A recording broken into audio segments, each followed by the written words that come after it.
बिस्मिल्लाहिर्रहमानिर्रहीम। अस्सलाम वालेकुम डियर स्टूडेंट्स। आज का हमारा लेक्चर एक्सरसाइज 7.3 मैथ क्लास 10 के मुतालिक है। अब इसी एक्सरसाइज के हमारे पास क्वेश्चन नंबर 4 का पार्ट नंबर 3 है। इसको हमने सॉल्व करना है।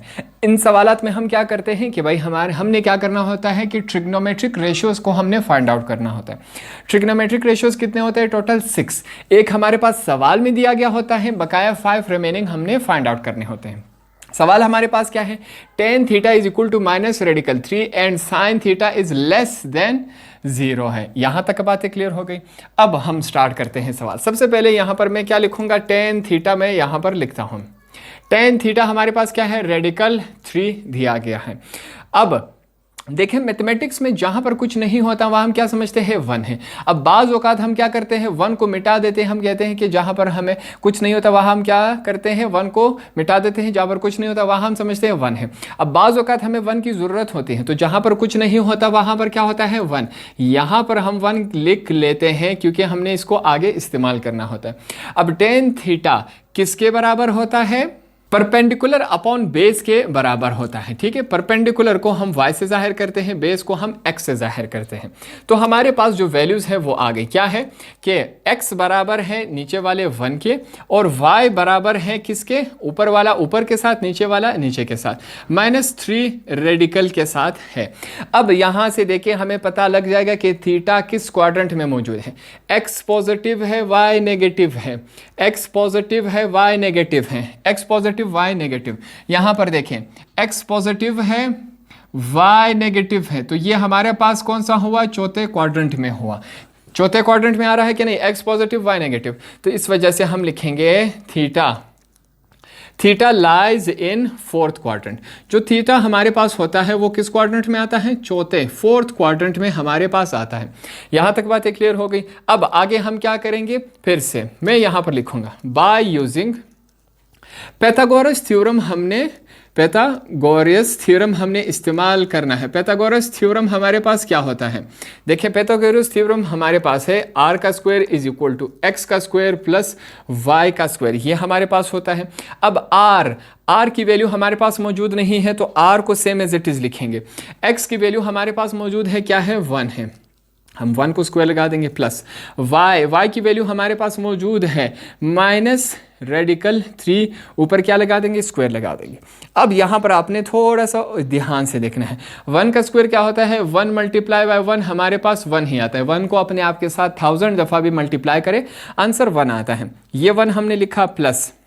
यहाँ पर बात समझिए, ये जो स्क्वायर है वो इस रेडिकल 3 का भी है और माइनस का भी है, दोनों का है। ठीक है, ये जो स्क्वायर है रेडिकल 3 का भी है और माइनस का भी है, ये इन दोनों का है। अब सबसे पहले देखें, माइनस को माइनस के साथ मल्टीप्लाई करवाया जाए, माइनस माइनस आर प्लस होता है, तो हमारे पास प्लस हो गया, माइनस ख़त्म हो गया। ठीक है, ये जो 2 है फिर इस रेडिकल के साथ इस रेडिकल के साथ खत्म हो जाएगा, क्या रह जाएगा? 3 रह जाएगा। आगे चलते हैं। r is equal to 1 plus 3 कितना होता है? 4 होता है। नेक्स्ट स्टेप में हम क्या करेंगे? इस स्क्वायर को हमने ख़त्म करना है। स्क्वायर को ख़त्म करने के लिए यहाँ पर हम क्या लिखेंगे? Taking square root on both side. अब दोनों तरफ हमने क्या करना है? स्क्वायर रूट लेना है। तो यहाँ पर हम लेंगे स्क्वायर रूट। यहाँ पर देखिए r का स्क्वायर है, इसके ऊपर स्क्वायर रूट लिया, दूसरी तरफ हमारे पास क्या है? 4 है। अब यहाँ पर हम क्या करेंगे? प्लस माइनस नहीं लेंगे। प्लस माइनस क्यों नहीं लेंगे? यहाँ पर हमारे पास वैल्यू क्या है? r है। अब r इस क्वाड्रेंट में नहीं आती। अगर यहाँ पर हमारे पास x या y होता तब हम पता लगा सकते कि x की हम पॉजिटिव वैल्यू लें या नेगेटिव। यहाँ पर हमारे पास x और y है, यहाँ से हम अंदाज़ा लगा सकते थे कि x की या y की पॉजिटिव वैल्यू या नेगेटिव। यहाँ पर क्या है? r इस क्वाड्रेंट में नहीं आता, तो हम कैसे पता लगाएंगे पॉजिटिव वैल्यू या ले या नेगेटिव? इस कंफ्यूजन को दूर करने के लिए हम बिल्कुल लेते ही नहीं हैं। यहाँ पर देखिए, ये 2 इसके साथ कैंसिल हो गया। अब हमारे पास जो 4 है इसको मैं इस शक्ल में लिख सकता हूँ। बिल्कुल देखें, 2 multiply by 2 is equal to 2 2 are 4। ये भी 4 है, ये भी 4 है। आगे चलते हैं। हमारे पास क्या है? r इज इक्वल टू, ये 2 इसके साथ कैंसिल हो गया, हमारे पास क्या रह गया? 2 रह गया। r की भी वैल्यू आ गई, तो यहाँ पर हम क्या लिखेंगे? x की वैल्यू हमारे पास क्या है? 1। y की वैल्यू हमारे पास क्या है? Minus radical 3। और r की वैल्यू हमारे पास क्या आ गई? 2 आ गई। ये 3 वैल्यूज आ गई। इन 3 वैल्यूज की मदद से अब हम जो 5 ट्रिग्नोमेट्रिक रेशियोज है उनको फाइंड आउट करेंगे।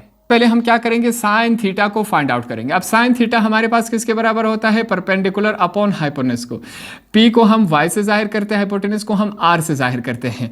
y की वैल्यू हमारे पास क्या है, रेडिकल 3, और r की वैल्यू हमारे पास क्या है, 2 है।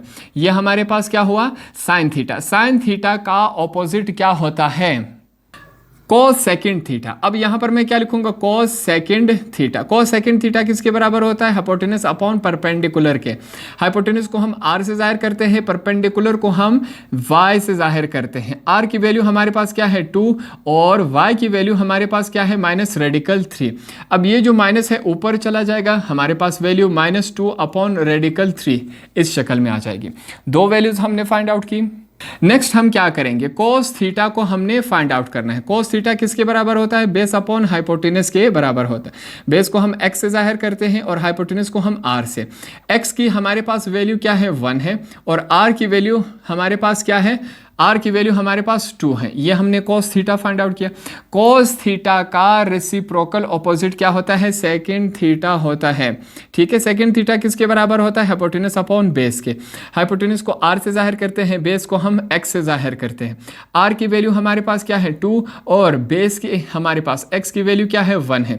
यहाँ पर देखिए 1 हम लिखते नहीं, जहाँ पर कुछ मौजूद नहीं हो नीचे वह हम क्या समझेंगे, 1 है। इस वजह से इस 1 को हम नहीं लिख रहे हैं। यहाँ तक बातें क्लियर हो गई। लास्ट में चलते हैं। टेन थीटा की हमारे पास वैल्यू है, टेन थीटा के रेसिप्रोकल ऑपोजिट क्या होता है, कॉट थीटा होता है।